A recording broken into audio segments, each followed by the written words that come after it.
มหน้าใหม่นครหลวงเวียงจันทน์นครหลวงเวียงจันทน์หัวใจของประเทศลาวที่กำลังเติบใหญ่ขยายตัวอย่างบ่หยุดยัง้งการขยายตัวของเมืองนี้มาพร้อมกับความต้องการระบบคมนาคมที่ทันสมัยมีประสิทธิภาพและยืนยงมื้อนี้พวกเขาจะพาทานไปฮู้จักกับโฉมหน้าใหม่ของการคมนาคมในนครหลวงเวียงจันทน์ระบบรถเมล์ด่วน BRT ที่กำลังจะเปลี่ยนแปลงวิถีชีวิตของพวกเขาไปตลอดกาล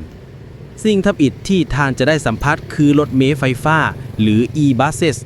สิ่งถูกออกแบบมาอย่างทันสมัยด้วยความยาว 12 เมตรบ่เพียงแต่เบิ่งสวยงามสะดุดตา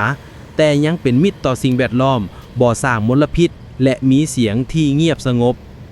เมื่อก้าวขึ้นรถท่านจะได้พบกับความสะดวกสบายภายในเย็นสบายด้วยระบบปรับอากาศสะอาดและกว้างขวางสามารถรองรับผู้โดยสารได้ถึง 40 บนนั่งพร้อมพื้นที่สำหรับการยืน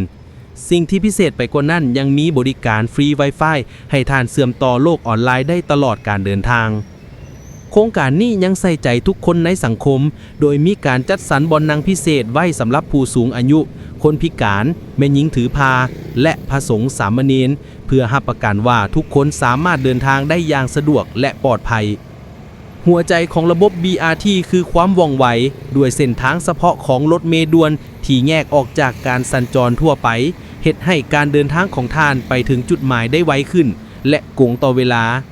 ในระยะทำอิฐเส้นทางสายหลักมีความยาว 12.9 กิโลเมตรประกอบมี29สถานีจอดที่ทันสมัยกระจายอยู่ตามจุดสำคัญต่างๆทั่วนครหลวงเวียงจันทน์เพื่อให้การเดินทางของท่านครบวงจรยังมีรถ3ล้อไฟฟ้าหรือ e-pedicabs กว่า150 คันไว้คอยบริการรับส่งท่านจากสถานี BRT ไปสู่จุดหมายปลายทางย่อยต่างๆท่านสามารถวางแผนการเดินทางได้อย่างง่ายดายเพราะระบบรถเมล์ด่วน BRT เปิดให้บริการทุกวันตั้งแต่ 6 โมงเช้าจนถึง 10 โมงกลางคืนหรือ 4 ทุ่ม